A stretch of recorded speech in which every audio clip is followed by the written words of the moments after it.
fellow nerds, it is time. We are talking Guardians of the Galaxy Volume 3. We are going to be talking spoilers. We are going to be talking everything and anything about it, maybe even what we think's next. But let's get into it, gentlemen. I know Dave and I were talking before we jumped on the thing. I mean, my opinion has not changed a bit from our initial reaction video at the theater. If anything, I think I want to see it again more. It was an extremely well done movie. It was the perfect ending to, like Dave called it, the best trilogy in the MCU, and I can't argue with it. I mean, did I like the Captain America trilogy? Absolutely. But, I mean, I think Guardians was just a much more cohesive trilogy. Written and directed by the same guy. It brought everything full circle. Everything that, like James Gunn was talking about. The first movie was about the mother. Second movie was about the father. And the third movie was about the self. And he just really, he gets the characters. He's modified a few of them for his own, interpretation. But it all worked. And everything about this movie, there was no part in the movie where I was like, ugh. I was like, right. Yeah, I was giddy as a schoolgirl. I was laughing at all the jokes. They all landed for me. This has been one of the movies that I've been the most hyped for. I have been waiting for this. We talk about some of the other movies that are coming out. Flash, don't really care. I'll see it, but I'm not super hyped about it. The Marvels, nah. Huh. We saw a preview for it. Wait, whoa. Yeah, we saw that wonderful trailer before right. the movie. Blue Beetle. I need a trailer. That's coming out. I need a cricket noise. I need to get a cricket noise on Steam Labs. Yeah, we definitely saw a trailer for the Marvel. We saw a trailer. It was technically a trailer for what is supposed to be a movie. Yeah, apparently it's going to be a movie, Yeah. And, the more and more, just the last note on that movie, the more and more I see that trailer, the less I want to see it. Yeah, I agree. It took everything to hold back my sort of hate-filled laughter in the theater as I'm just like, well, we have to go watch this. We still got 6 months, man. I'm just like, we have to go watch this. Why don't I have a cup holder? Keith, why don't I have a cup holder? We have to watch this movie. Hey, it was just nice that the theater was packed again. So we had to fight for your cup holder. For Guardians, yes.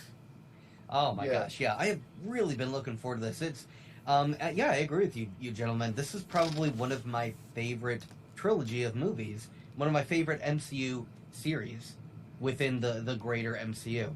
Like, if you think about it, if you compare it to, like, your Captain America movies or your Iron Man movies, I think the Guardians are my favorite. And I did not give them the proper credit that was due at first. In fact, a bunch of you guys had all gone and seen it way before I had.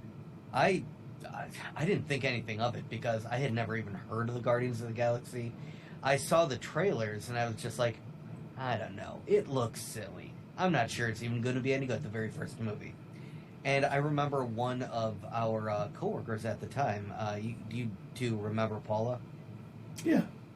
So she took her daughter to go see it, and she said, Doug, I'm not kidding you, this movie was really good. You would like it. I'm like, well, shoot, if she says it's good.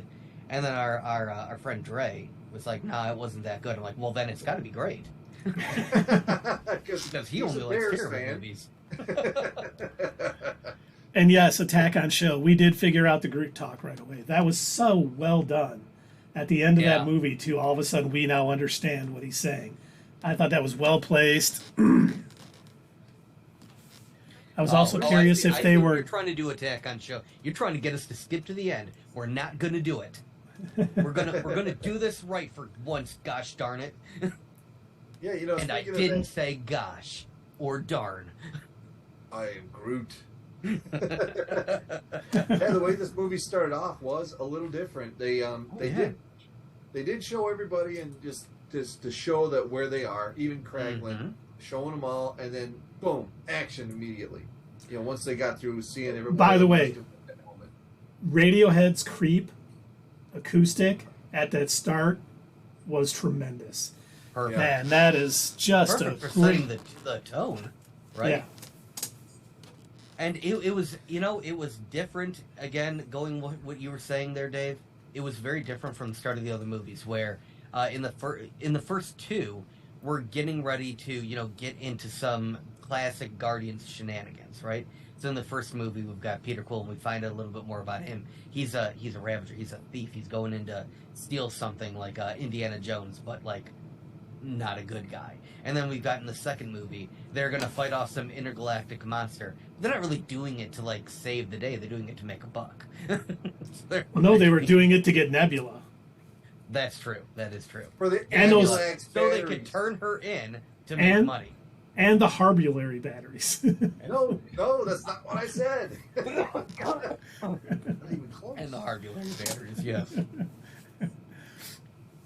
But And this then one, obviously- we're seeing them, you know, putting pieces together to help build up Nowhere. They're setting up their base. They're now established kind of heroes. We see them hanging the sign. Do we have a name for that language, by the way? I never did bother to look it up. Not that I know of. I was kind of looking around. I haven't seen anything, so. But I do like the fact that I see, you know, you've got the logo there on our Twitch stream, but that is the exact shape of the sign. And where it says Guardians of the Galaxy, that was written in this, you know, space language. But then where it says Volume 3, it said in English, Guardians of the Galaxy. And it was nice. It was cool to see that, you know, the logo of the movie represented as a sign in the movie. They did the thing. They said the thing. They said the name. Was that the same language that was on Quill's shirt on the billboard? Yeah. It looked like it, yeah. And then, you know, speaking of Quill, we see him just obliterated. Oh, yeah. He drank a little too much blue milk. Didn't That's a they little switch too it much since blue. You've been gone by that part, as far as the music goes, I think so. because that's what that's what he's going through. He's since Gamora's been gone, he's out of his head. He can't take it. And then he just passes out, and we see, you know, it was funny when Nebula was carrying him. Did you guys, I don't know if you saw this, James Gunn was tweeting, that was not, I can't think of his name. What is Chris Pratt? That was not Chris Pratt. They built like a dummy that looks just like him. I saw the And video on Instagram. Wow. And it only weighed, it only weighed 35 pounds. So, you know, Karen Gillan could carry it without issue. But I was like, holy cow, because everybody, oh, welcome, Carrie. She's back home and she can comment now. Hey, nice. And I just thought that was an amazing practical effect, because in the movies, especially with Marvel movies, they do spend a lot on CGI and all those effects. So it's nice, you know, that they're still using some practical effects, because that was perfect. I would have never guessed in 100 years that was not Chris Pratt. Yeah. But I love how, like, in the video, he keeps looking at us, Chris Pratt. He's looking, he's like, oh my God, that's me. and you can hear this one guy in the background. What did you think I was taking scans of you for? I really thought, well, I don't want to move too far ahead, but so they haven't talked to Gamora yet, so no, don't worry, I won't say it until we get to that part. Well, and then next, obviously, they get him in his room and get him to bed, and everyone's getting ready for a good night, and then Adam Warlock attacks. I was thinking, when I saw his room, the first thought in my head was, I would hate the position of that room. That window was right there on a walkway where, like, a bunch of people are passing, and it's so weird that was where my focus was, not on, like, this large room. I'm just thinking, like, I would hate that bedroom. That does not look nice. And I was actually, a while ago, I was staying in a hotel that was situated just like that. It was almost like they had built an indoor motel. That was the way that this was situated, where they had, like, the rooms, and they had these, like, two balcony things, and then they had this large window right there, and then in the center of this hotel was this pool that all the rooms were surrounding. So I remember I was trying to go to sleep, and I couldn't, because all you heard was screaming kids jumping into the pool. Is that a euphemism for something? You can make it a euphemism if you'd like. But getting back to getting away from weird places that Doug has stayed. I wanted to say one more thing about that. It kind of reminded me of the room that Yondu was in on Contraxia when he was putting his clothes on and he was looking out the window. Kind of reminded me of that room. That's a good catch, Dave. That it does kind of remind. It is very similar, I should say. Yeah. And Carrie agrees that the Guardians is the best trilogy. Now she says Spider-Man over Cap trilogy for second best. That is a good question. Because I'd still go with Cap. Spider-Man trilogy was pretty great too. I mean, Homecoming was good. Far From Home was okay. Mm-hmm. It was good. And No Way Home was great. Oh, No Way Home was incredible. The first two for me were kind of average. So, but the last one knocked it, to quote EE, knocked it out of the park. Yeah. So for me, I enjoyed the first one and the last one for the Spider-Man movies, and I still think that Homecoming was phenomenal. And it feels like in line with the idea of what they do with a lot of these Marvel movies, where they're not superhero movies, and we were talking about this on our last stream. They're not superhero movies. They are fill in the blank featuring these superheroes. Yeah. That's the way they should do all their movies. They should, because it works. Like, the Guardians of the Galaxy movies, I see them as sort of, if all of your characters were Han Solo. It's basically, if Han Solo was the main character of Star Wars, that's Guardians of the Galaxy. You're not wrong. Yeah, it works. I'd still take Cap over to Spider-Man, though. I mean, I know you guys didn't like the first Cap movie as much as I did. I love the first Cap movie. First Avenger, I think, is great. Oh, okay. Yeah, I loved it. And obviously... I didn't like Winter Soldier as much as you guys. I thought it was fine. Yeah. It's great. It was a great story for Bucky. I just don't like spy movies. I mean, that's just another Avengers movie. It's just amazing. Yeah. And it was fun. It was good. It was the introduction of Spider-Man in the MCU. I love that they got his character so right so quick. Yeah. That was very nice. Writers. It wasn't the Sony people doing it this time. Mm-hmm. But they'll still pat themselves on the back saying how great it was. Yeah, but this is really... So you know who can really pat themselves on the back for how great something was?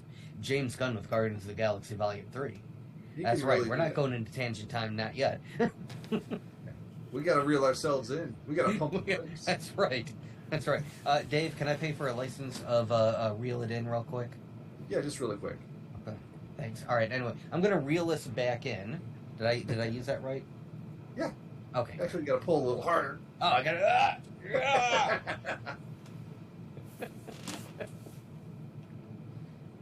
The chat is going crazy.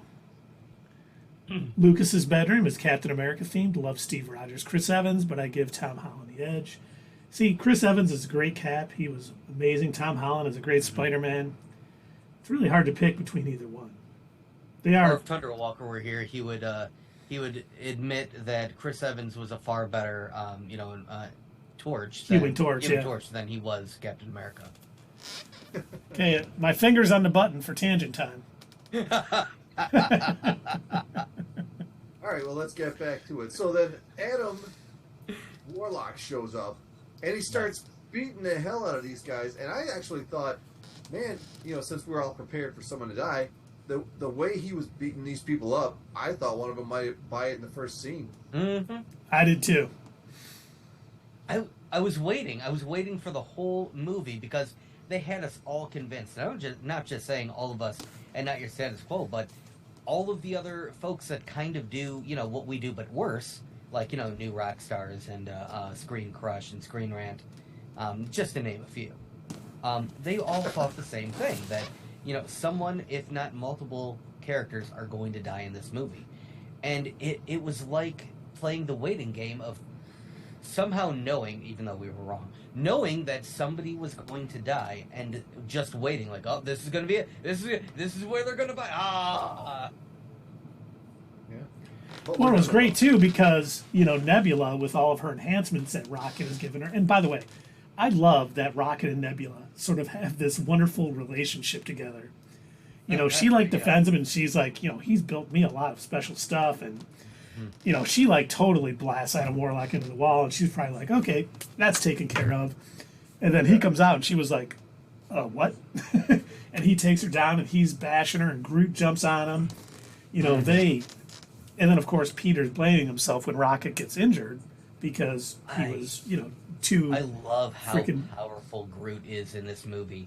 You can tell, you get the feeling this is a different character. This is definitely a different Groot. This is not the same Groot from the first Guardians movie. And he's really grown up. He's not that little kid Groot dancing to the music while, you know, all the grown-up Guardians are fighting. Or it's not the teenage Groot giving attitude to everybody. And whoa! You got a sap on that guy? Well, he does end up dancing, though. True. But let's not jump to the end, okay? Okay. I know Attack on Show's out there going, oh yeah, they're going to the end. We got him. We got him, boys. But, you know, Rocket obviously gets injured in this movie. Injured during this fight really bad. And while they're trying to save him, they find out that, you know, there's a secret passcode from what the High Evolutionary did. They basically can't really save him without getting this, you know, passcode to get in there, which, you know, Dave said something after the end of the movie. It was a very simple plot. Yeah.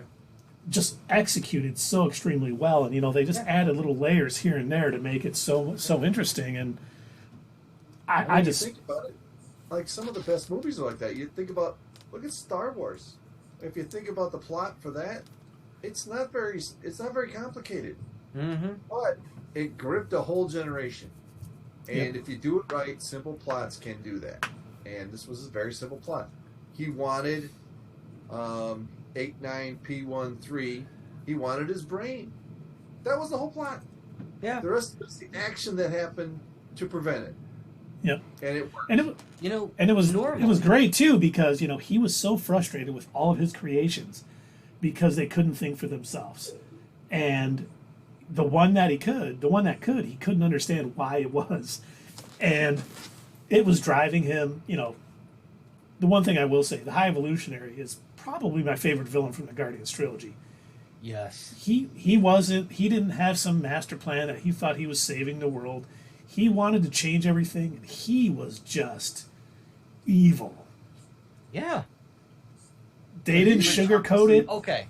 We should give a real quick warning, real briefly, because if for some reason you decided, you know what, I don't care, spoil away, I still haven't seen the movie, but I'm going to watch you guys' video. Anyway, if you are still here and you do not know, this movie is unfortunately filled with a lot of animal cruelty on behalf of the High Evolutionary. So, that is your warning.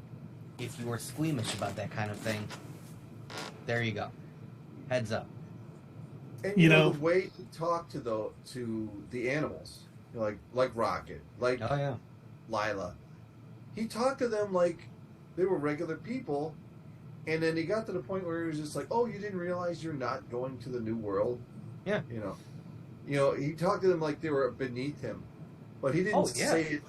You know, he just didn't. He thought he was doing good, even though he was completely evil. Even though what they say, a third of the universe or 3 planets or something like that looked at him as a god. Laura makes that statement. She says, you know, a third of the universe sees him as God. I think it was more than that. I don't think it was just the people. I think he thought of himself as a god. Yeah, he did.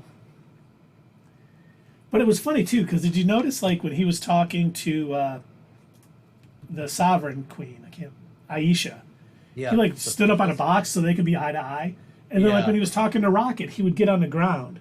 He like always had to sort of be the same level as people when he talked to them. I thought that was an interesting take on the High Evolutionary and how, he doesn't have to be looking down at people, even though he absolutely is. He felt like doing that made it a little more even though, I mean, dude thought, taking out lives and planets and everything else was just, this experiment failed, let's just, destroy the planet. Yep, start it over. Normally, I will praise the MCU when they do something more than create a one-dimensional villain. Like, I've gone back with this over and over, how I say that Thanos is probably the best representation of a villain that the MCU has done, because they were able to take someone and they made him present this twisted logic to the point where, you could understand why he thought what he was doing was right. Then we come to the High Evolutionary, where he is kind of a return to that sort of one-dimensional villain where he's evil for the sake of being evil, but you're kind of okay with it this time. It was just well executed. It was really well executed. And I was thinking about that the whole time as we were watching the movie. I'm just like, this guy's just evil. Like, there's no sort of justifying anything, because okay, so real briefly, I'm just gonna hop to the end and then hop right back, okay? So, hook me up, Dave. Get ready to reel me back in. All right.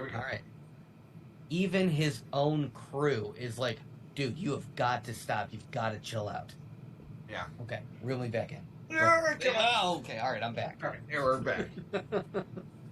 But yeah, I mean, he's just a bad dude who's doing evil crap. He was an evil corporation to fund all of his other evil. He's an evil scientist who, if his experiment doesn't work, nix the whole thing, start over, no emotion. Right? Yeah, he was just pure scientific thing. He was like, okay, I'm going to do this. What happens? Oh, failed. Just kill them all off. And it was funny because Friday afternoon at some point, I was thinking, if Black Widow could have done for human trafficking what Guardians 3 did for animal cruelty, Black Widow would have been a heck of a movie. I know that's a weird tangent right there, but I mean, this movie did so much about animal cruelty and how, oh my God, I did not expect that out of this movie. And when watching it and seeing it, it was such a powerful statement that I hope everybody sees this movie and understands that.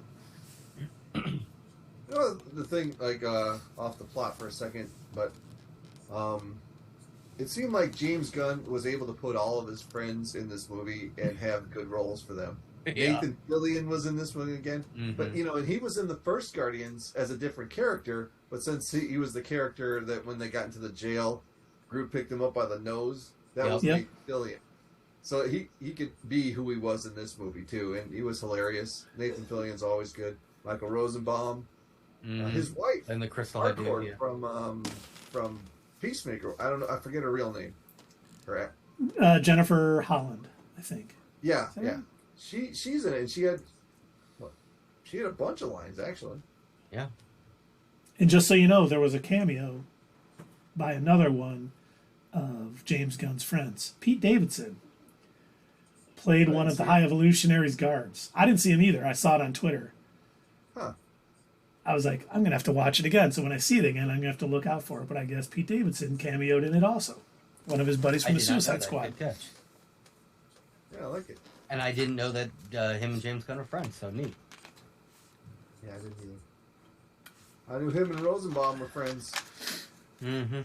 And him and Michael Rooker. Rooker, yeah, and you know what? He's in the movie too. Yep. That was nice. I don't think James Gunn has made a movie. I don't think James Gunn has made a movie that Rooker hasn't been in. So I wondered if he was going to break the trend, but nope, he did it. And it was funny because James Gunn has said, he was doing like a Q&A. He said, I'll only answer questions about Guardians Volume 3, and it can only be yes or no questions. And someone said, is anyone from Guardians Volume 3 going to be in Superman Legacy? And he said yes. And I'm sure a lot of people are like, oh, it's going to be his wife. Or I bet Michael Rooker's in it somewhere. I bet he finds a role for him. He'll be Lex Luthor. Yes. Like Nathan Fillion will be in it too. And if he doesn't use Michael Rosenbaum as because they're friends, if he doesn't use him as Lex, that'd be insane. Michael Rosenbaum did put on Twitter that he was willing to play Lex in the DCU. He said, "Come on, I've already played him for 7, 8 years or whatever." I was like, "He'll have him got my Superman. vote." Yeah, he's definitely got my vote. But then, obviously, we know that. I think you were going to talk about this part because they need to break into that weird corporation to get that code, Yeah. and Nebula reaches out to Gamora to get a little help with her Ravager crew. I thought you had something to say about that, Dave, a little while ago that you were going to hold off to. No, it was from later in the movie. Okay. When they were talking about her eyes. But you can keep going. Okay, yeah, and I mean, basically, they get Nebula, they're going inside. I thought it was, funny. It's like, there's 3 shields, and he's like, come on, I'm a thief and a Ravager. You think I can't get through this? And, I love how the entire time that he's, helping them break through the shields, that he is carrying on a full-on conversation. Yeah. Like, the whole Like it's procedure nothing. is secondary to him. He already knows so well. I thought because we find him in the beginning of the movie drinking very heavily and everything like that, I thought for sure that was going to be like an ongoing theme or issue in the movie, but it really wasn't. It was like he brought it up, I think, like one more time as he's like blaming himself for why Rocket was so badly injured. And he said, if I hadn't been drinking. But it's never really brought up again, and it doesn't really seem to be an issue. In fact, it's almost kind of the opposite, where, like, as you put it, Dave, a lot of this stuff is very second nature to him. It's like he's been a Guardian for so long because, like, 10 plus years have passed since the first Guardian movie took place? I think it was 2014, so 9 years. Yeah, so, it's and he was a Ravager for a lot of time before that, too. Exactly, yeah, but what I'm saying is now he's so used to being, like, the hero type that a lot of this stuff is just, I'm doing the thing to save the day.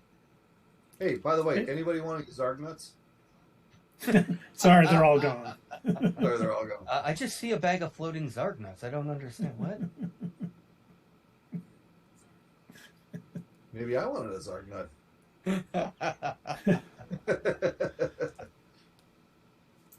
Yeah. That's okay. So I will say that, because we see this throughout the entire movie, not even just with Peter Quill, but every single character in this film gets added development to their character, and I mean literally all of them. Even Kraglin. Cragula. We get to see how Gamora has changed. Well, new Gamora.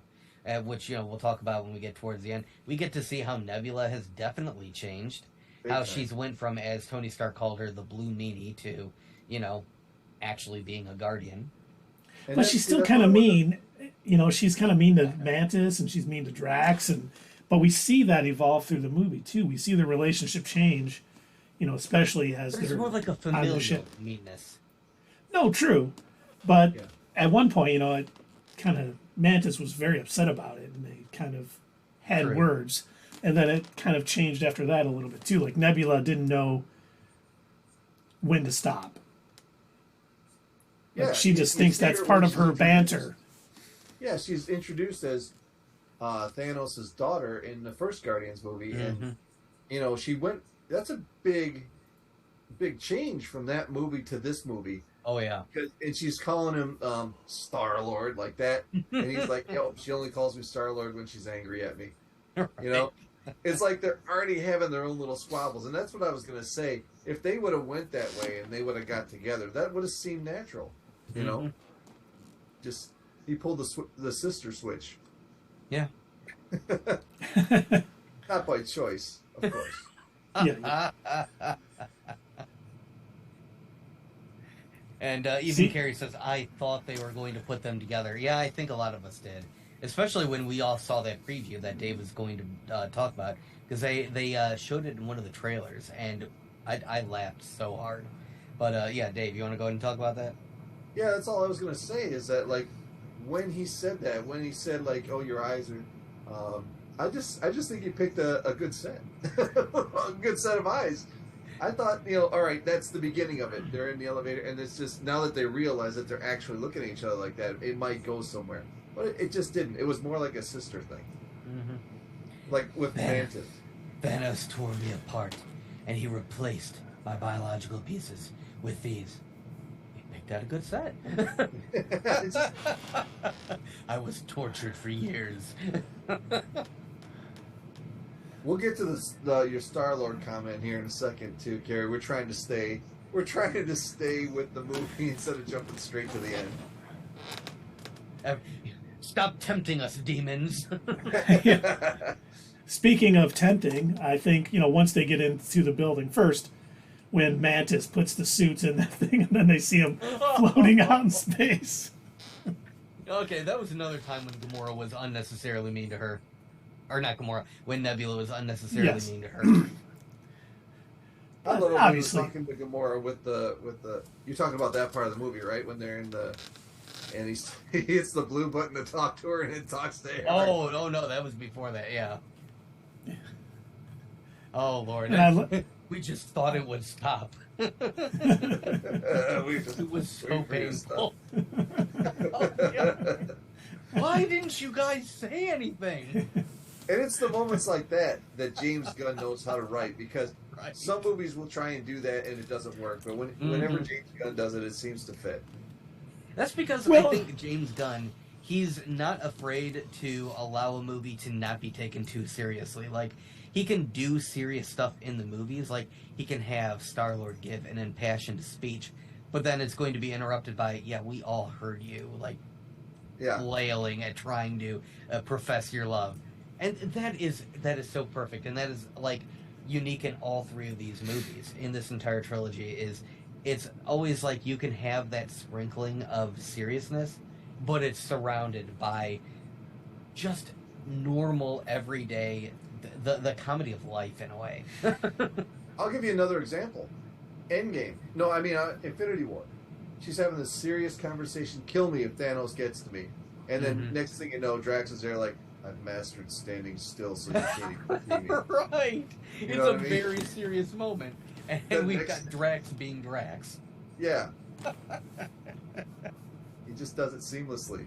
Right. He didn't write that. He wrote the Guardians parts of those movies, I think, but he didn't write He did, yes.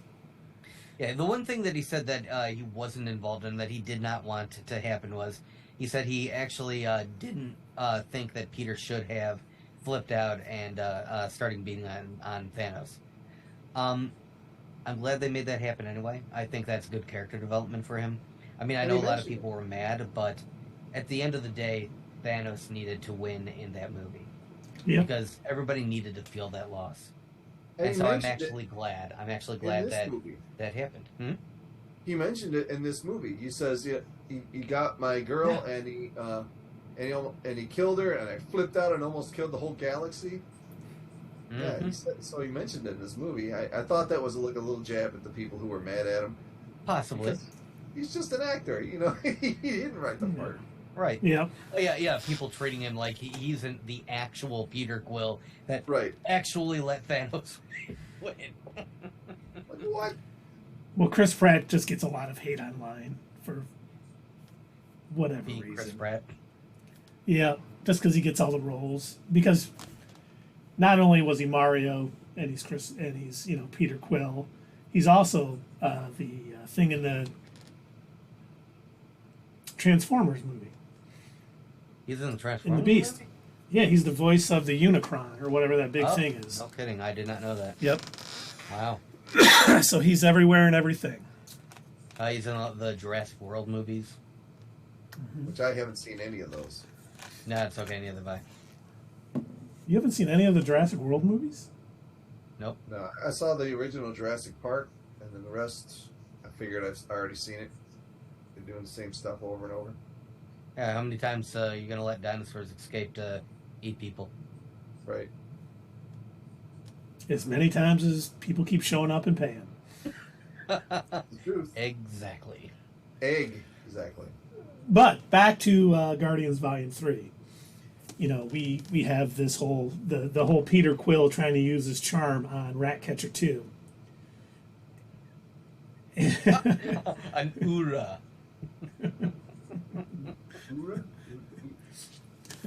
Didn't he pronounce his name as like Ura or something? And she goes, actually, it's Ura. I believe you are correct, sir. But yeah, see, I told you she was into me. He got to the end of it. And I really thought that he was going like all in with the look, we trust each other thing. But then when he ends up tricking her into giving him access to the computer, so he can shut off the gravity and basically recreate what they did in the first Guardians movie to escape the prison. And he's just like, I'm not that dumb. I don't think he shut off the gravity. He was using their rockets. He took control of their little rocket packs on their back. Mm-hmm. But yeah, he didn't shut off the gravity. I love that he's just like, look, I just need to get into the computer so I can view this file. And then they're like, well, are you going to view the file? No, I'm not that dumb. So we are up to that scene in the movie, I think. And I thought that when Nathan Fillion, I don't know his character name, but when he shot Drax, I thought that was it for Drax. Yeah, I did too. I'm thinking, okay, this is it. This is when Drax dies. Because he got him in the front and the back. Yeah. And the thing was, like, we saw that scene again in the trailers, and we even commented then, like, wow, he looks really pale in those scenes. It looks like he's been shot pretty bad. Like, they're carrying him. He's probably not going to make it. And so, like, yeah, we were all thinking that. Like, oh, my gosh.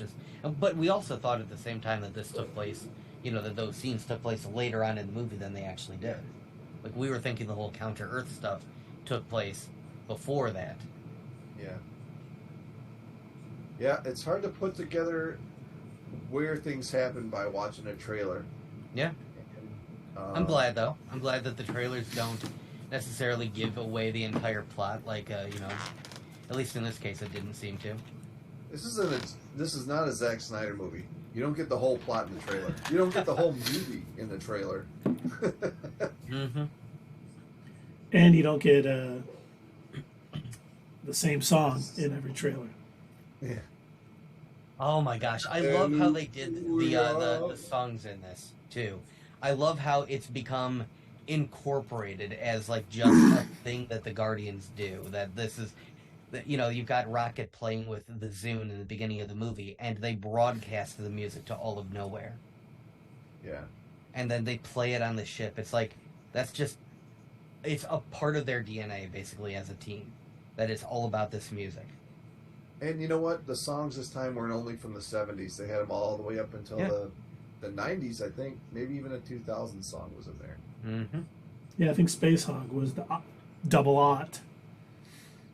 Yeah, that was So. That was good. But yeah, excellent musical choices. And you know what? They fit. They made sense. Yeah, they weren't trying to shoehorn them before in. he writes the movie, which is the weird part. Mm-hmm.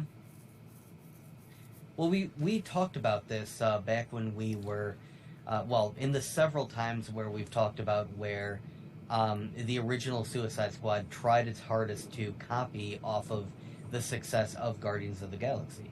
They were trying to replicate it. It was as if they had heard third party. I heard it from a friend who heard it from a friend that this is what worked in Guardians of the Galaxy. We just need to shoehorn a bunch of music in. But I think the part that they failed at, that James Gunn is good at in these movies, is when James Gunn adds music to the movies, in all of the Guardians movies, and in his version of Suicide Squad, it made sense, and it fit what was going on in the scene. Especially in this film. Whereas in the original Suicide Squad, it was like they would play a song just to play it, and it didn't necessarily fit what they were going for in the scene, what was happening. They didn't just play a song just to play it. They said, this is a popular song. I think people like it. Let's just put it here. It doesn't really fit the scene. Put it. Who Okay. We're Warner Media. We own the rights to the song. We're going to use it. Gosh darn it. People I like almost it. jumped to the end of the movie again. Yeah. We're getting there. You know, and I really enjoyed the flashbacks from Rocket when he was. Me too. I didn't know this. I didn't know if Bradley Cooper did the voice. He did not. I can't remember the actor's name who did Baby Rocket, but then it was Sean Gunn who did like Medium Rocket, Extra Medium Rocket. Rocket. Extra Yeah. medium. But man, just seeing him like with Layla and Toofs and Floor and how they talked, and seeing Rocket every time he was out of his cage, he would take something. And then he was able to build that thing later. I mean, they just, you know, you kind of saw it early on, not thinking he was going to need it to put something together. Just like, that's who Rocket is. He always. Yeah. He can't keep his hands off other people's stuff. Well, see, that's why the High Evolutionary, that's why he said why he wanted his brain so bad, because as he comments, you know, later on, he goes, you know, out of all of the creatures that I've created, because again, he can't refer to them as anything other than lower life forms creatures, is none of them have the ability to think, to invent, except for this one. Yep. And that's why he has the Sovereign send Adam Warlock to go after and get him, you know, because he wants this character. And it reminds me a lot of the way that Peter's father, Ego, how he went after Peter. And he had only found out that he was alive after the whole Infinity Stone thing. Mm-hmm. And I assume it must have been a similar case to, you know, with the High Evolutionary. He hears these stories of the Guardians of the Galaxy. He hears about, you know, Rocket, and he's like, wait a minute, he's still alive? You could tell that he was like upset. He was visibly upset at the Sovereign for not telling him, wait a minute, you had him here and you didn't tell me? Yeah. Yeah, you are the people I created. Yeah. And you know I'm looking for this guy. Mm-hmm. And you didn't say anything? Right. I actually thought Aisha, well, you know, here's your no, we're not even to that part of the movie, but here's your tissue part. I thought Aisha would make it. Now there's the person who died. Oh, spoiler alert. Whoops. That moment, it changed Adam at that point? I was going to say, that's the whole reason it was done. I mean, that was basically his mom figure. You know, he's still kind of freshly out of the womb, and we found out, you know, the High Evolutionary brought him out early. And seeing that definitely made him like, okay, what is going on here, and what do I need to do? And, you know, the only people who's ever done anything nice to him and not used him for his power was the Guardians. And again, it was another scene. I didn't even think about this until now, but it was another scene showing that the High Evolutionary is clearly a bit unhinged. And even the Sovereign were like, well, you know, sire, you did pull them out of the incubation a bit too early, but I'm sure you had a good reason. But yeah, he's still like a child, so it's not really our fault. Yeah. You can't blame us, right? Right? But like, even they were like cautiously calling him out for like, boy, you're not as great as we thought you were. Like, you should have known better. You know, the writing for the High Evolutionary was so well done. You hated this person so much. Like, you wanted to see him die. You were like, oh my God, I want him to get what he has coming. And that is, once again, testament to James Gunn's writing and the fact that as he's directing, he gets the most out of his actors. I think he works with a bunch. I can never say the guy's name who played the High Evolutionary. You know, Myrn from Peacemaker. But holy cow, he was excellent in this film. My God, it's like Joffrey from Game of Thrones. You hate him so much. He says things with such... That's a good comparison. I'm just like, oh, come on, someone get him. And that's... I like how when Peter walks into the room, he's just like... And then he's like, oh, you got time to... After what did he do? He beats someone up. He's, oh, you got time to talk to me now? Right. Yeah, he's so important. I don't have time for you right now. Just The thing is, like, I feel like Peter has dealt with people like that before, where he's like, "No, I'm not playing this game." Yeah. You're not going to do that? I'm just going to do what I came here to do. Mm-hmm. Mm-hmm. I'm going to take that chip out of that guy's head. yeah. I'm gonna jump out the window. Again, the high evolutionary thinking that he's so much better than everybody, that everyone's just going to fall in line. And he's never encountered anyone like Peter or the other Guardians before. He's always had yes men doing whatever he says. Yeah, everyone was so afraid of him that they just, yep, that'll work. Oh yeah, you're right. Oh, it's totally cool that you're creating a Ninja Turtle just to melt it. That's perfectly normal. Everybody does that. Yeah, he wasn't what you thought. Just fry him up. Then you saw the Shark Man come in. Do I smell burnt turtle? Right. With Sylvester Stallone's voice, that would have been hilarious. Oh, that would have been great. I can't. So, Carrie says, the character writing for Marvel can't be beat. They have these defined personalities with even seemingly little traits that mean something and carry from movie to movie. And yeah, you're absolutely right. She's what, right? I don't have a drink. Hold on. I'll be back. Go get one. I ran out. We say absolutely too many times. What? You said it again.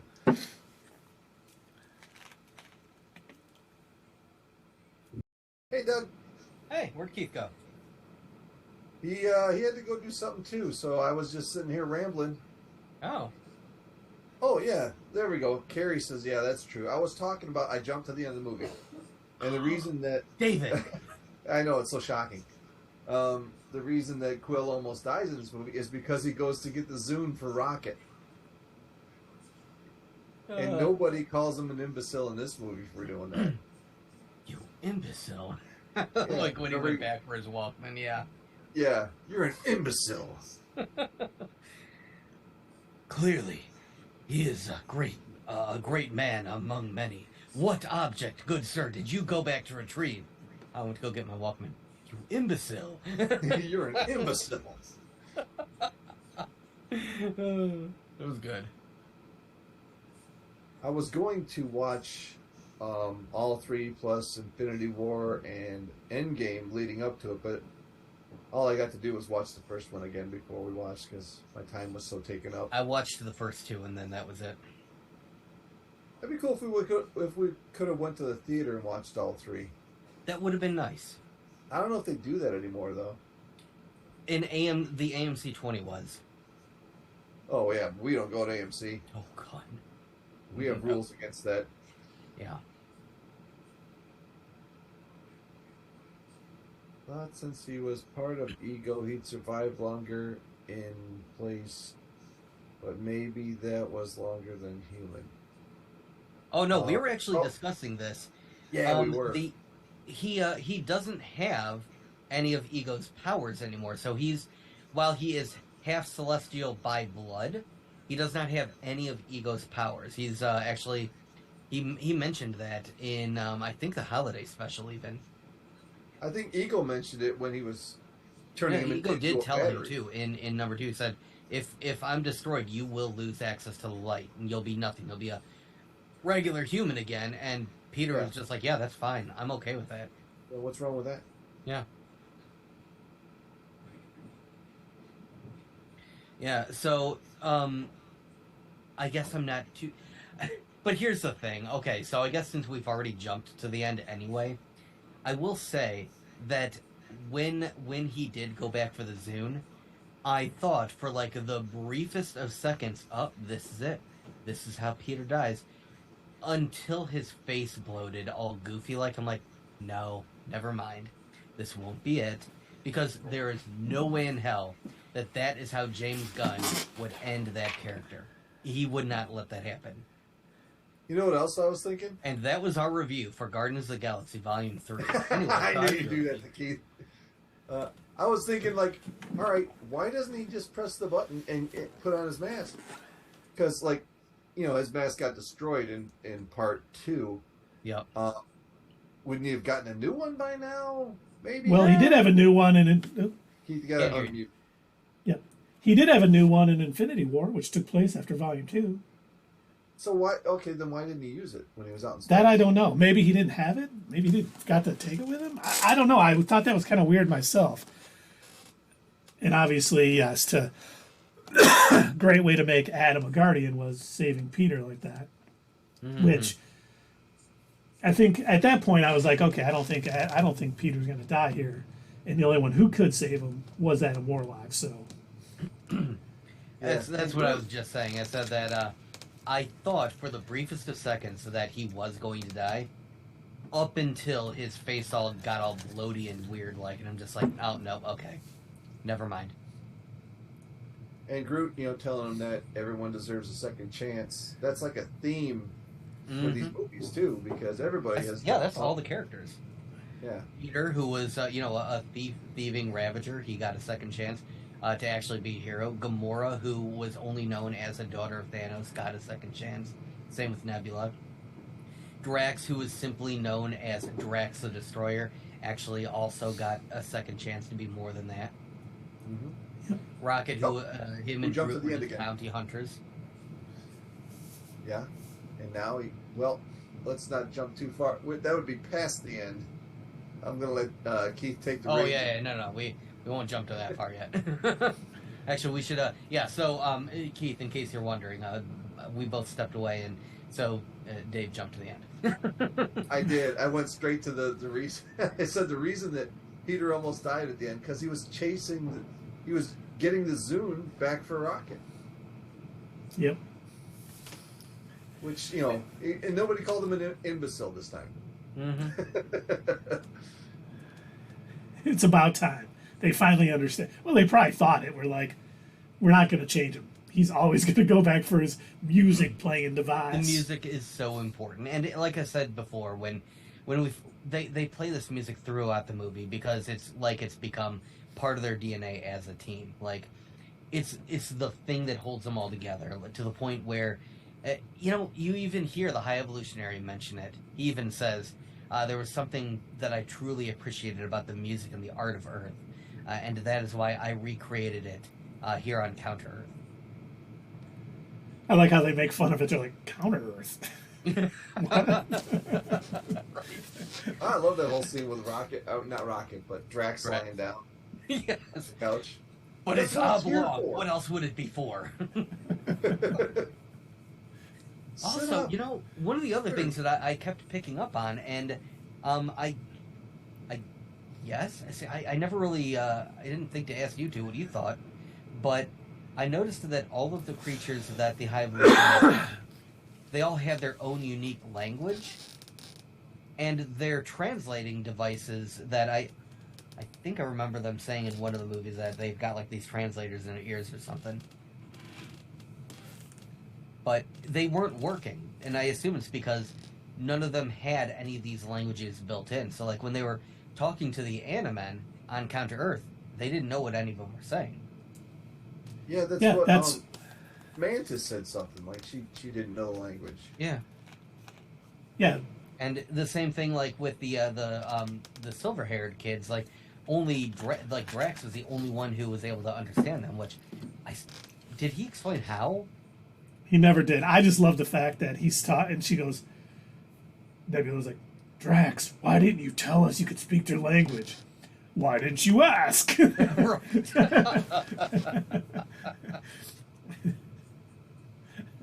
I love to. The one scene, I don't know if you guys talked about it, I was still laughing about it because they did bring it back up at the end, full circle, when she's like, you got to tell him this. And, he's trying to, I don't even remember how he worded it, but trying to, get Peter back into it. Using analogies and everything. Yes. Yeah.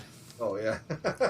It's like Mantis should have known better. It's like leaping from lily pad to lily pad. You got to learn to swim. See? Peter knew. He knew that he couldn't handle it. Right. And I liked his suit the minute he had to go off script and do it on his own. And he attempted to come up with what a metaphor was, and Peter just is that? Yes, of course it was. Yeah. Man, just the whole time, just like, oh. just say what I said. Well, it was great because at the end of the movie, when he's like, I think it was when he was talking about, I'm daving it up, I'm cutting to the end. Yeah. When he's like talking, he's going to go back to Earth or whatever, and he goes, I'm going to learn how to swim, and he's looking directly at Manus. Like, he knew. Drax was probably like, why is he looking at me? I'm the one who said it. I brought this up when we were talking about the movie after the fact, but I had rewatched Guardians of the Galaxy 1 and 2, and one of the scenes that kind of stuck in my mind was when Drax was talking about how he had met his wife. He says, and yes, I went to this local party, and everyone was flailing around like imbeciles, except for her. She stood stoically still. One might have thought that she was dead. Yeah. When I knew that she was the one. Because she did not dance. And then he goes into like this all that whole thing about how there's two types of people. How there are people who dance and people who do not. And he was trying to tell Peter, like, the reason why you and Gamora are never going to be together, and this is in Guardians of the Galaxy 2, the reason why you and Gamora are never going to be together is because you dance and she doesn't. And he was trying to describe that as two different type of people. But then, as we see, clearly Drax still had a little bit of learning to do, because as it turns out, he is also one who dances. He's a dancer. He's Everybody. a dancer. Everybody I know is a dancer. Yeah. I just They're thought all that in. was great because so many people did not like the dancing scene from the first Guardians movie. I love it. I know. I did too. And so James Gunn was just like, okay, we're just having a big dance party at the end of this movie when they're done then. If you guys don't like dancing, and I was like, that is fantastic. That is the right way to end it. You know, of course they're going to have a dance party. The dance battle to this day remains one of my all-time favorite movie scenes. You know, when I first saw it, I was like, why would Ronan be that confused if he's about to use his ultimate weapon on these people? Why would he all of a sudden be concerned with what Peter was doing? But then, you know, you watch it a few times and you think, it was just so out of place. It's like, Yeah. It would confuse, it would throw anybody off. Yeah. Is he doing something that's going to change what I'm about to do? And I don't realize it? You know? And he was. You big turd muffin. I love it so much. I'm distracting you, you big turd muffin. Gamora. Harsh. All right, anyway. Carrie says, it was iconic. It's been copied so much, too. Yeah. I mean, yeah, unfortunately. Like, I James can do Gunn, this all day. James Gunn is like, he's Favorite a master at this. I will, like, you know, I'll sing high praise to the man. He clearly knows what he's doing when it comes to filmmaking. You know, and he just, not only does he know what he's doing when it's coming to filmmaking, he is a great director. He really gets the most out of his actors. He's a great writer. He writes each character uniquely. You know, every character has a very well thought out backstory in his mind when he's writing it, and it really comes through. I mean, the DCU is in such good hands with him because he is going to write everything like it needs to be written. He is not going to cut corners. He's going to have well thought out, deep character, you know, backgrounds. I can't wait. You know, I'm so glad. Yeah. I'm so glad we were able to have him finish this trilogy, because when he was fired before, it was like, oh my God, no one's going to be able to go in. You know, the script was done, and there was talk whether they were going to use his script or not, and you know, they were going to get somebody else, and it would not have been anywhere near the same if it was anyone but James Gunn. Attack on Show says, I'm still nervous with him in DCU, and I understand that to a point, because I do see, you know, a lot of that on Twitter, a lot of, you know, all over the internet, people are concerned that he's going to turn the entire DCU into something like the new Suicide Squad movie or the Guardians of the Galaxy, but I don't think he would do that because, and hear me out, I think James Gunn understands tonal differences. I think he understands when a character needs to be serious and when they don't. When they need to be more hopeful, when they need to be more dark. I think, and I say this because I know that James Gunn reads comic books. Yeah. You know how I know this? Because I watched Peacemaker. Because he admitted that he read almost all of the original Peacemaker books before he even became a DC character. Because he dug up all of these old iconic characters like Arm Fall Off Guy, like Polka Dot Man. Like, the man loves comic books, and I think he understands these characters, and I think he would know the difference between a character, like Superman, who needs to be more hopeful, and a character like Batman, who does more than scream Martha. Just dark. I mean, yeah, that's the difference between him and, I hate to say it, Keith, Taika Waititi. Because if you look at the last... and yeah, Thor, I get that Attack on Show too, yeah. You look at the last Thor movie, he overdid the comedy. You know what I mean? He didn't know where to stop. Mm-hmm. James Gunn does. He doesn't know where to stop. And I, Doug's absolutely right about that. And I know your word Attack on Show about him interjecting too much comedy and humor. I don't think he'll do that. I think he has respect for the characters. And that's one of the reasons he wanted to do the Guardians, is because he knew he could do that with them. But his Superman legacy is not going to be a comedy. It's not going to have a bunch of humor in it. I think it is going to stick to the Superman mythos, and it's going to be amazing. I think he understands. Yes. And I love that Carrie's husband Danny has wanted to let us know that he's excited for the DCU. That is excellent. I know your husband has excellent taste because he loves The Expanse and Battlestar Galactica, unlike Doug. Hey, look at that. He's got Battlestar Galactica for you and Morbius for me. Now we got to get Keith on. And I like everything, so you guys can be like... And Astra was terrible. There. I still enjoyed it. I should watch that Hey, again. you know what? I like the Orville. I haven't even seen the Orville, so... And that's okay. I could. That's one of the shows I couldn't get into. I could never get into the Orville. It was too trying to be Star Trek and trying to be a comedy. I don't know. It never hit with me. Oh, it's totally trying to be Star Trek. Like, they don't even try to hide it. No, I know. It is almost like a direct copy of... I compare it mostly to... oh my God. Star Trek Generations. All right, I'm going to reel it in here.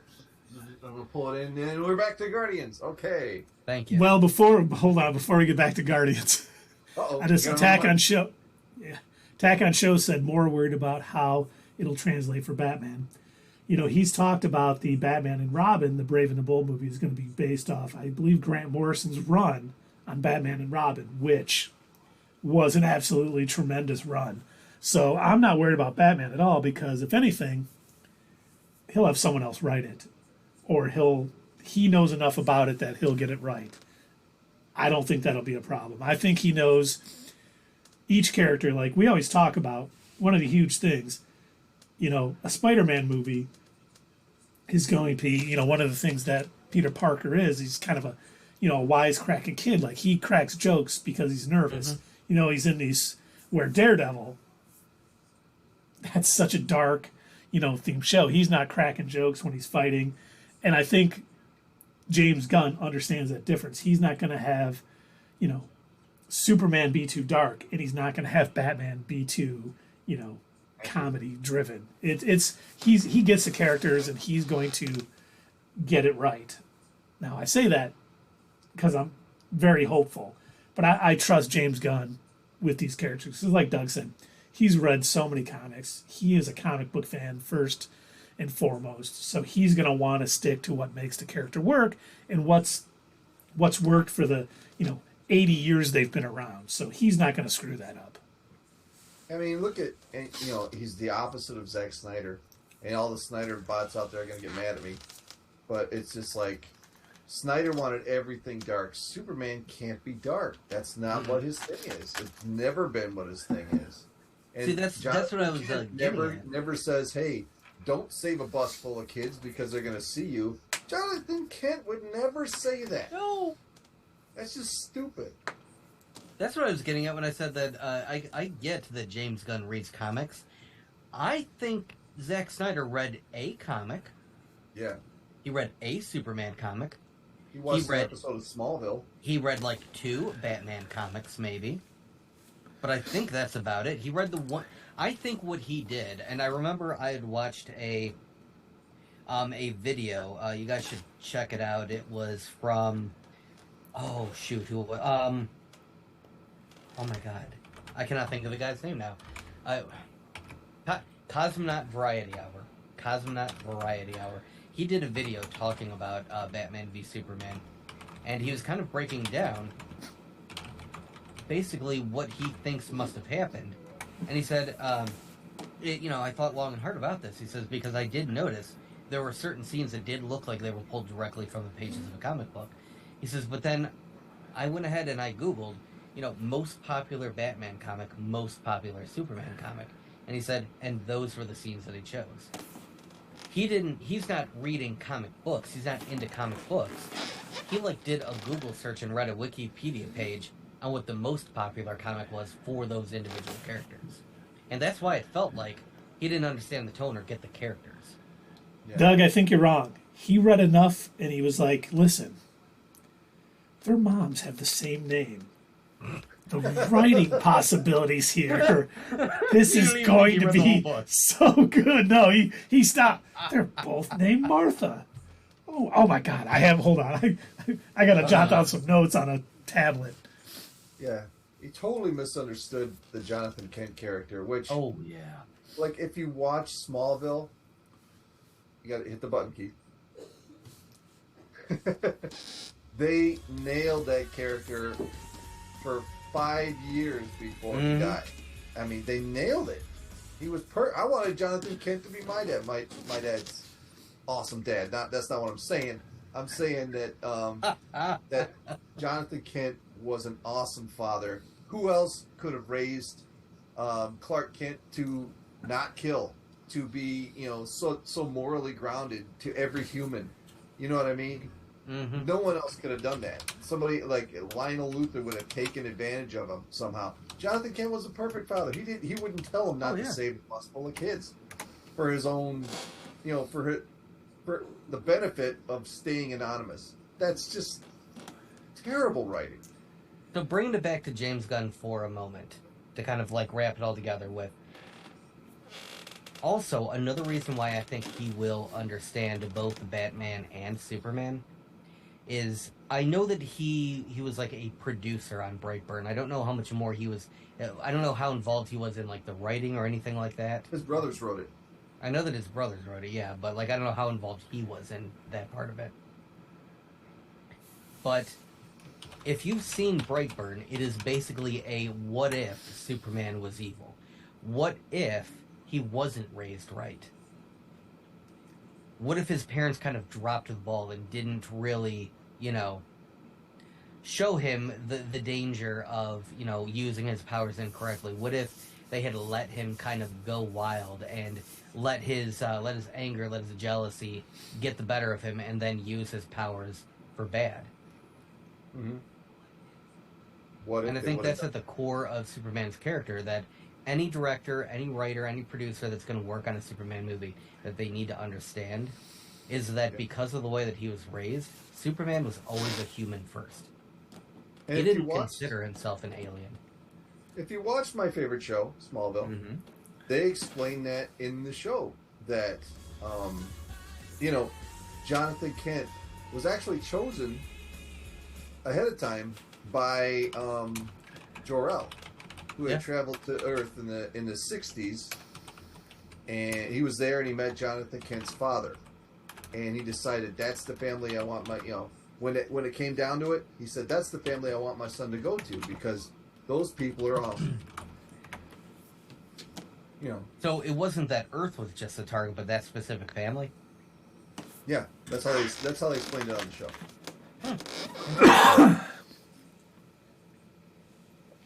And honestly, while we're talking about it, the other thing that was so terrible about Man of Steel was the fact that his father was killed by a tornado. That's something that Clark could have easily saved him from. It has to. Him losing his dad has to be something that he cannot stop. To kind of ground him and humble him a little bit. It can't be something where my dad put his hand up and told me to stop, so he could die, so my secret would be safe. Which that would never happen. I'm sorry. Right. So dumb. You would never allow that to happen. And even if his father had told him not to, Superman would have done it anyway. Yep. Because Superman always finds a way. Yep. That's the thing about Superman. When you're all powerful and you can, do anything, you always find a way to do the right thing. Yeah. Well, and then the other huge, terrible mistake in Man of Steel was having him kill Zod at the end. Yeah. Oh, yeah. Because Superman, when you are that powerful, you cannot be even remotely thinking that you're judge, jury, and executioner, that you're going to carry it all out. You have to be the Boy Scout. That's why Batman always calls him a Boy Scout, makes fun of him. But he knows that if he steps out of line a little bit, people are going to turn against him. He's too powerful to try to take all that responsibility on. It's too much for one man. And Superman was raised, you use these powers for good. You're not everything. You need to do what's right for people and save people. You don't take the law in your own hands ever. Mm-hmm. One of the main reasons that the Superman story touched me the way it did is because that he always had the moral. He was always doing the right thing for everybody involved, even if he might suffer with the outcome. He didn't care. Whoever it was best for humanity overall. That's the solution he would do. The more accurate depictions of both Batman and Superman, they do understand exactly what you guys are saying. They understand, that they need to be better than the villains that they fight. And there was even I want to say it was the Return of the Joker movie of Batman Beyond. They're going over because they think the Joker has returned, and so Terry McGinnis, the new Batman, he looks at Bruce Wayne and goes, well, in all the years of you constantly fighting him over and over, didn't you ever think to yourself, maybe you should just and he says, yeah, of course, I've thought about it plenty of times. And he goes, well, why didn't you? And he goes, I didn't because it would have been too easy. He says, and if I could just kill him, what stopped me from killing any of the rest of them? Yep. And Peacemaker even mentions that in the show. In Peacemaker's show. You remember in Peacemaker's show, he's like, Batman doesn't even kill. These guys go in prison, they just get right back out, and they just keep doing the same thing. And that, of course, written by James Gunn, which reels us back right into Guardians of the Galaxy 3. All right. Nice. Way to bring us back, Dave. Good job, Dave. We do that scene where Rocket is basically, I don't know if he's in heaven or what, but when he sees Lila and Toofs and that, and she's like, we can't wait, for you to be here, but now is not your time. That's it looked like the Harry Potter way station. Well, that scene in Deadpool where he sees, what's her name? His wife. Yeah, when he's in status, when he's in limbo there. Same type of scene. Yeah. Only more color in Deadpool. Yeah. But it was nice because, Rocket came back thinking, okay, I now know what's waiting for me then. I'm not rushing to get there anymore. And it really was, man, the butt kicking they put on the High Evolutionary. When the Guardians are working together as a team like that, I mean, no one can stop them. That was great. I was cheering. I was like, oh, hit him a few more times. Come on, right. Take care of it. And then, of course... Was anybody expecting his face not to be there? I'm going to be honest. I think I theorized this in our Theory Palooza video. I think I theorized that I figured that the flesh mask, I assumed that was covering his robot face that we see in most of the comics. I figured that's what was underneath. I did not expect what we actually got. I did not either. That was a welcome shot. I was like, whoa, oh. Right? Oh, okay. I was expecting to see the red robot mask, and yep. That's what I thought too. It was when they're getting everybody on Nowhere, and all the people are saved, and then when Rocket is going and he's freeing all the animals and everything, and he's coming out. I don't even know who said it, but they were like, I thought we were only getting the higher, creatures or whatever. Yeah, I was like, oh my god. It was one of the secondary characters. It wasn't one of the main characters that said yeah, that. No, I was like, somebody that was like on Nowhere, yeah. Rocket's gonna blast him. And I love the fact too that he finally realized that he's a raccoon. Yeah. When he saw the little baby raccoons, and then he's like, "'Cause I'm Rocket Raccoon." I was like, see, once again, characters can start out a certain way and they can build up to it. If he would have been calling himself Rocket Raccoon from the beginning, we wouldn't have had that wonderful scene at the end of this movie to kind of bring it all together. Well, didn't Lila call him a raccoon in his vision? Yeah, when he was dead, she called him a raccoon, and then she did, and then he fell, and he's like, "I'm not a raccoon." Back, he's like, "I'm not a raccoon." Yeah.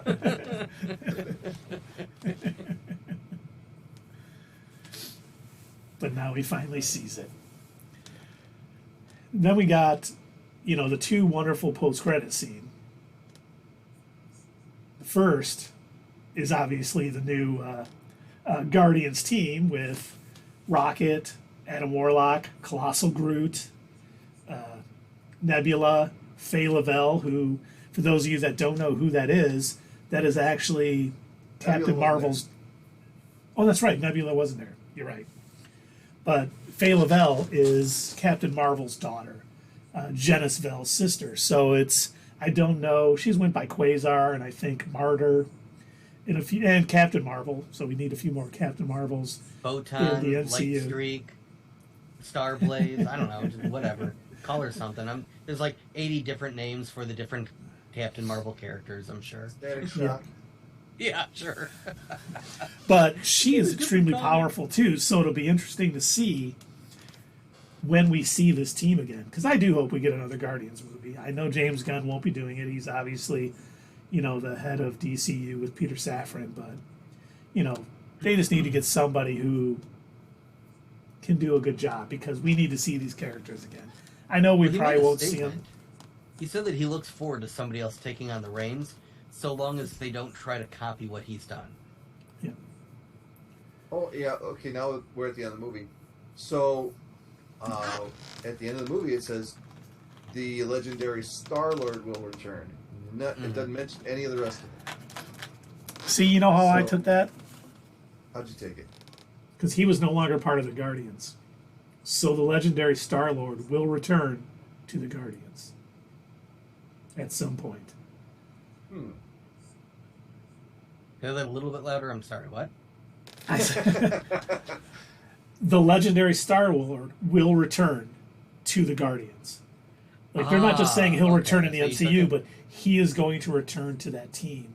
At some point, they're going to come to him for help, or he's going to go to them. Like, he might uncover some interplanetary conspiracy. I don't know how he's at his grandpa's house, unless his... what would it be? His grandfather, his step-uncle? Not cutting the lawn or whatever. Yeah. I mean, the guy's 45 years old. Why am I watching him?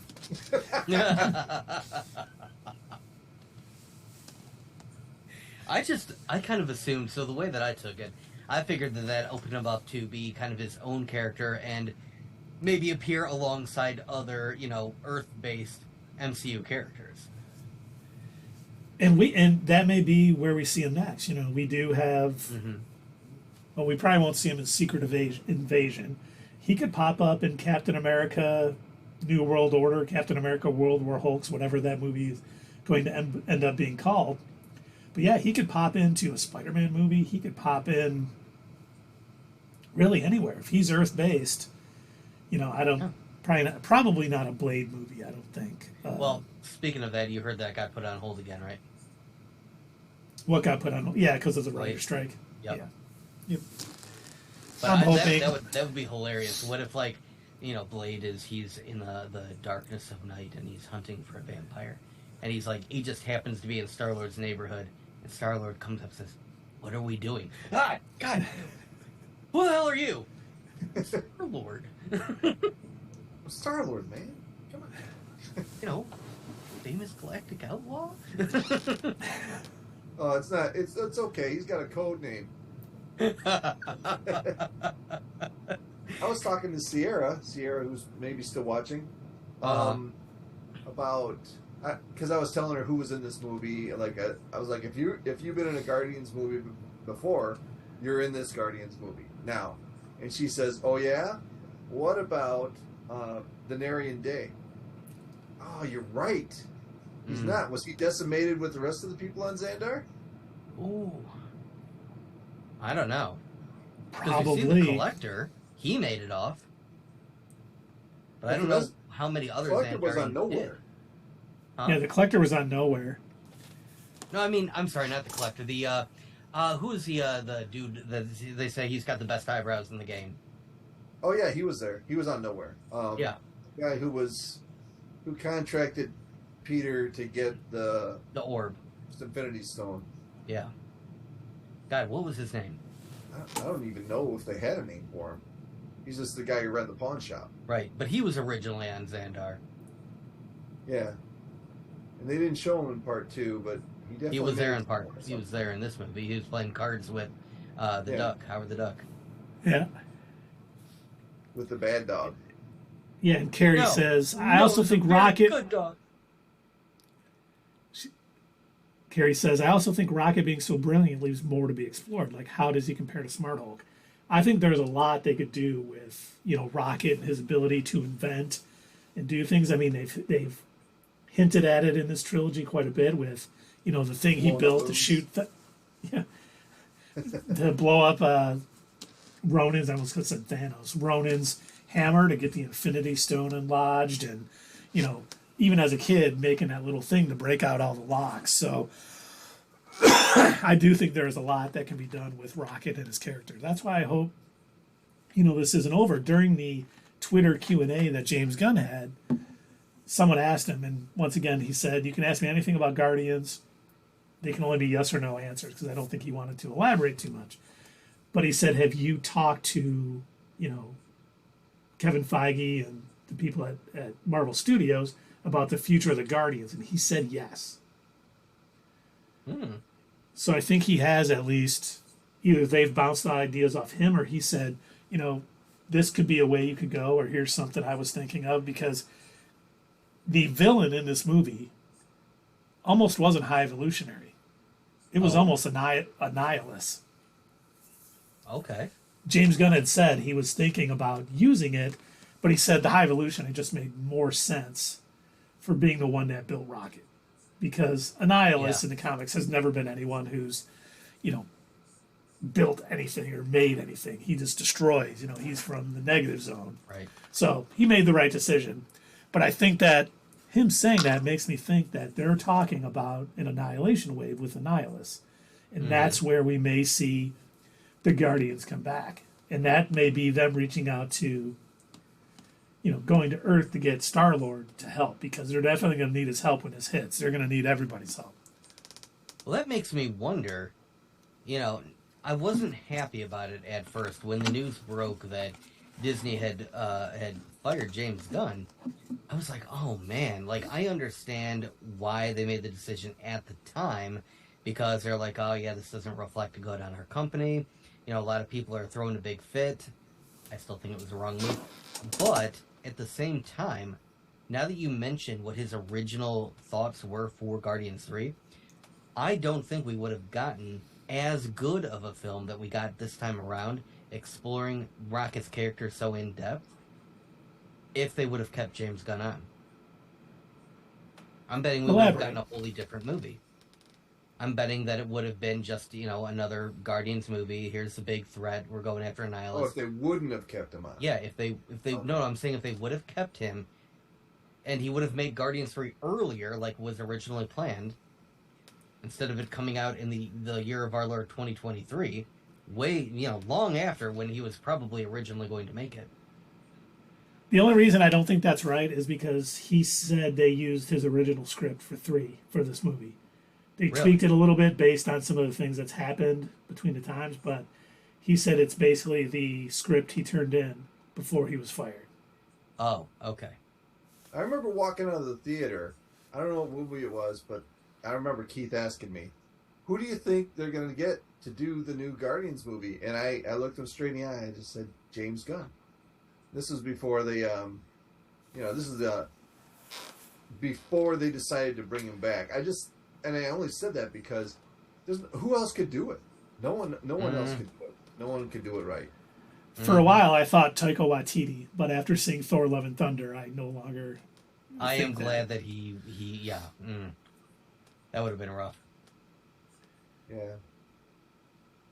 If they reeled him in a little bit on the jokes, I mean, because Ragnarok, that was a good. Ragnarok was really good. I really enjoyed it. That's got to be my favorite Thor movie to date. I agree. It's definitely the best Thor movie. That one and the original Thor, I liked. Thor 2, forget about it. Yeah, the Dark World was not good. Yeah, I agree with Doug. Hold on. And Thor: Love and Thunder has its moments. Keith will like this reference. There is no Thor 2 in Ba Sing Se. Wait a minute, hold on. Is that a Cabbage Guy reference? It's sort of, yeah. It's an Avatar: The Last Airbender reference. That's what I meant. Yeah. She enjoyed watching Thor 2 this week. Carrie, No, Carrie. Oh, man. Tundra Walker's been too bad of an influence. Oh, by the way, Tundra Walker was totally trolling us on Twitter the other day. I saw. Uh-oh. He watched our review, our spoiler-free review at the theater, and when we said, I think we all agreed that for Guardians, it's 1, 3, 2, our order of enjoyment. And he said, oh, just like Star Wars films. Or Star Wars original trilogy. And I'm like, no, it's 2, 1, 3 for that. And then he goes, I mean Nolan's Batman trilogy. I'm like, Nolan's Batman trilogy is not 1, 3, 2. Just stop. No, it's not. Yeah, I wasn't even gonna respond to him. Like he's looking for a thing, and he's got Keith hooked right now. Like I'll watch this play out. Let him have his fun. I told him, I'm like, I know you're rabble rousing, but it's fun. Well, yeah, I mean, Ben Affleck's Daredevil's the best. I did. He to this day will still say watching that Daredevil extended cut is a much better movie. And I promised him I would watch it. The original, Daredevil movie, unextended cut. I guess. It's still a bad movie. Bad. It's bad. Yep. What they needed to do was put it in 4:3 aspect ratio, and maybe sepia tones. And you know what? It didn't have enough musical moments. Yeah, especially somebody singing as they came out of the water for 5 minutes. 5 minutes. Or, you know what? Having a character that is supposed to move fast, moving in slow motion, again, while singing is happening. Something operatic, really. Yeah. For 5 minutes. I'm hoping, now we're going tangent time again, but I'm hoping in this new Flash movie we actually see him move fast, because he is the Flash. Nice. He should move fast. It shouldn't all be in slow motion. He did for a brief minute at the very end of Justice League. Yeah. The original. It kind of mimics, of course, a scene from Smallville. Yeah. Where at the end of the show, he races the Flash. And Flash wins. Which mimics the animated Superman TV show, where there's an entire episode dedicated to Superman and the Flash racing, but they aren't able to finish their race because they have to go and save the day. Well, in Smallville, they run down to Mexico and get a burrito. Oh, how nice. Why didn't they stop in New York and get a shawarma? Everyone likes burritos. God, I don't know if I would want to eat a burrito and run. Because then I feel like I would have eaten a burrito and then I would run. Ugh. Well, they got higher metabolism than the rest of us. That's true. I will still never forget when I was in boot camp for the Marines. I can't remember why, but I went to a different lunch than the rest of my platoon. I was doing something for one of the drill instructors, and so I went to lunch separately. And what I didn't know was that we were going on a run, and it was like 92 degrees that day after lunch. And I ate 2 yogurts. Oh, no. It was not a fun run. And 90-degree weather with a terrible choice. It was a very terrible choice. And all I remember is about 3-4 miles into the run, I just ran out of formation, got the yogurt out of my system, and ran back into formation. And the drill instructor at the end of it was like, he must have thought I was sick or something, because he's like, you really showed some toughness there, just letting it go and getting right back in and not letting it stop you. I didn't have the heart to tell him it was just because I ate a couple of yogurts at lunch. I had an upset tummy, drill surgeon, sir, drill instructor, sir. Those crayons aren't sitting well in my stomach.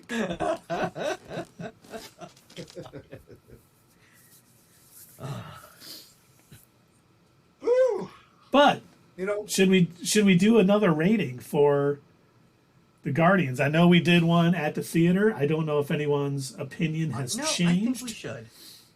Really? I think we should. Let's see if anything has changed at all. I'm curious.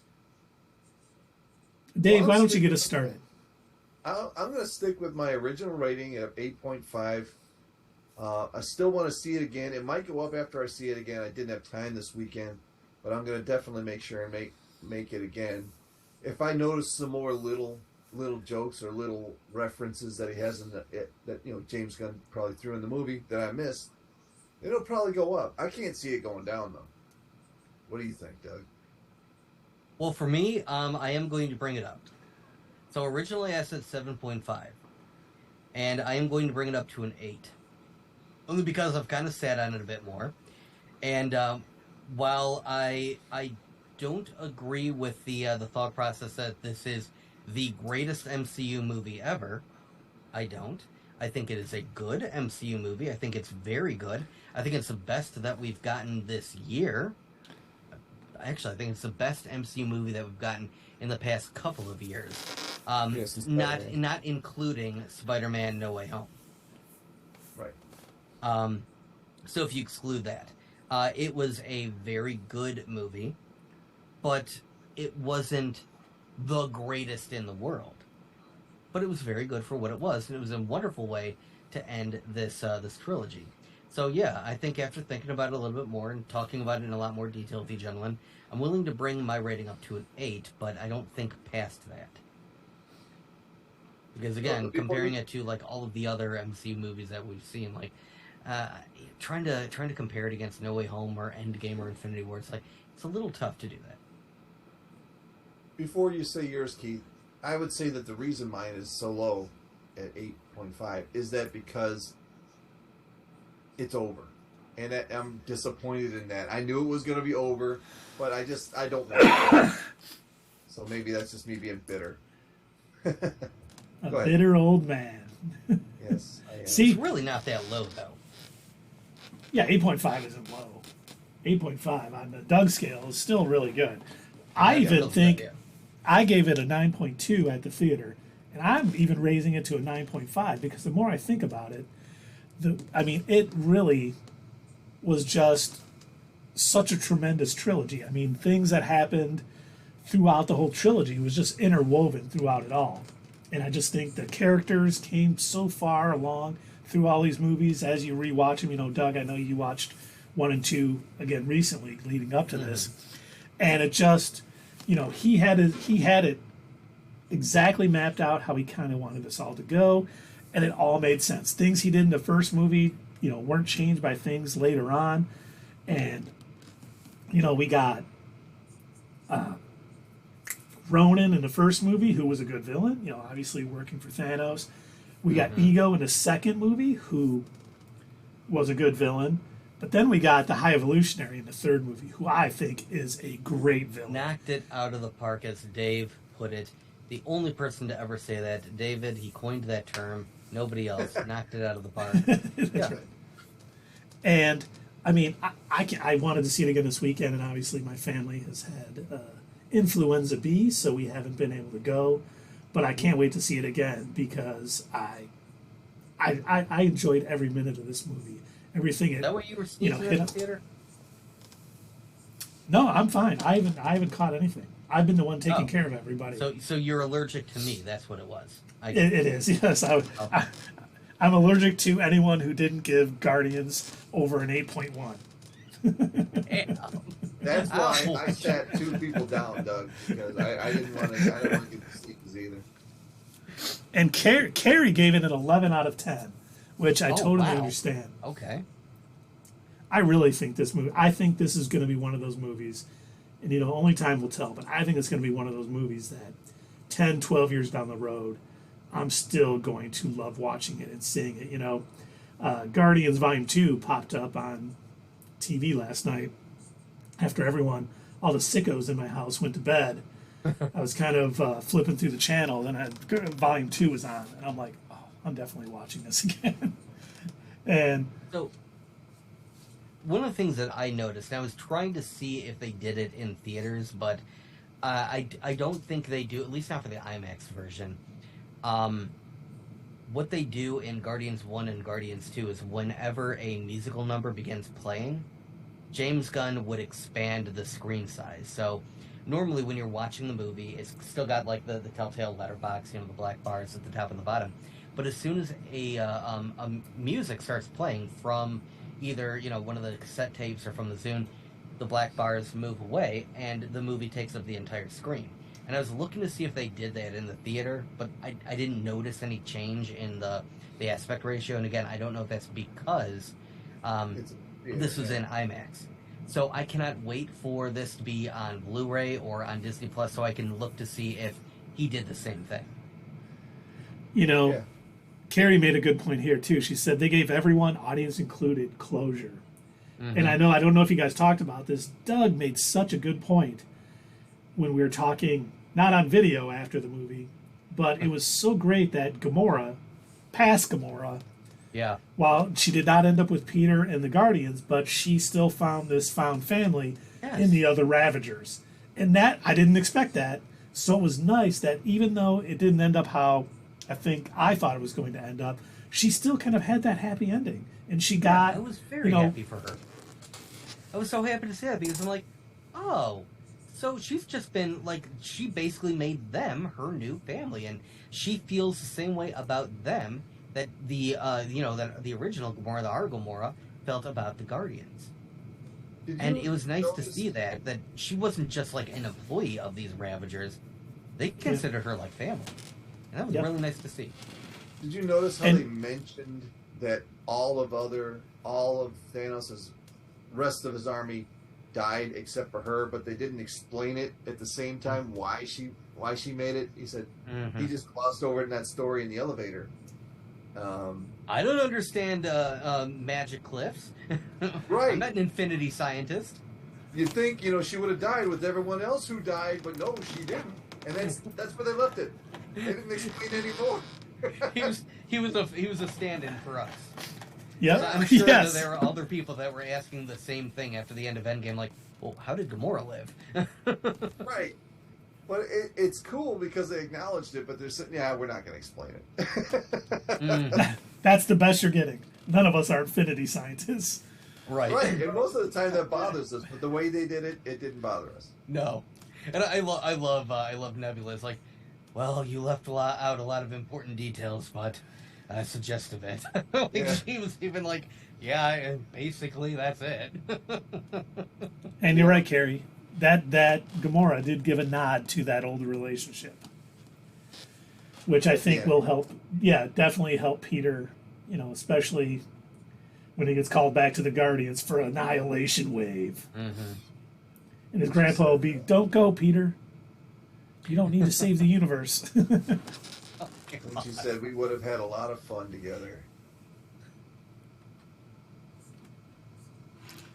But hey, The best it's scene getting. in the movie was the scene in the car. Ah. All right, push that button down. Now open the effing door. Okay, I'm pushing the button. Open the effing door. See, I think the best But he scene was the didn't hallway. say effing. I think the best scene was that hallway fight scene they had. Yeah, it was all right. He's making. I'm trying to think of what it was. It was where they were all, you know, in that long, narrow hallway, and they were fighting. It was like right towards the end when the explosion started happening. They were trying to get to the kids and, you know, get them off the. Yeah, they're trying to save everybody from the high evolutionary ship. Yeah. I thought that was fantastic. You can never get enough hallway fight scenes in any superhero comic book movie or show. And that was a no cut scene, right? Where they didn't cut away at all. No, I think they did for this. I'd have to see it again, but it seemed like there was. We're going to have to watch it again. Darn it. Darn it. Yep. Oh, man. You ever seen that no cut fight scene in Daredevil? Mm-hmm. Oh yeah. That was amazing. I thought that they did that for the same reason, because they wanted a no cut scene that was pretty awesome. But it's hard to have a no cut scene when you got Rocket and Groot in it, because obviously it's going to get cut. Yeah. Now, did you know? Here's a little movie trivia for you. For the longest time, the longest like uncut scene was in a movie called Touch of Evil by Orson Welles. I thought it was They Live. No. And the scene that broke He it. shut you down. The scene that broke it. The scene that broke it was in The Player. Timothy Robbins, The Player. And in that movie, he plays a movie executive. And in the scene that broke it, they're talking about that scene from Touch of Evil and purposely broke it How long while was it? talking about it. I can't remember now. I'd have to look it up now. But I had a film class in college, and the professor was talking about it one day because we watched Touch of Evil. And he's like, you know, this was at one point the longest unedited scene in a movie. Does anyone know what beat it? We're all like, no, what are we, film nerds? Sucker. And then he explained it. I'm like, oh my God, I got to go watch The Player now, which is a great movie. If you haven't seen The Player, it really is a good Hollywood. It's like I don't want to say satire, but it kind of skewers Hollywood a bit. But it's really good. And don't forget to hit us up at Twitter, leave a comment down below, and we will see you next time on Not Your Status Quo.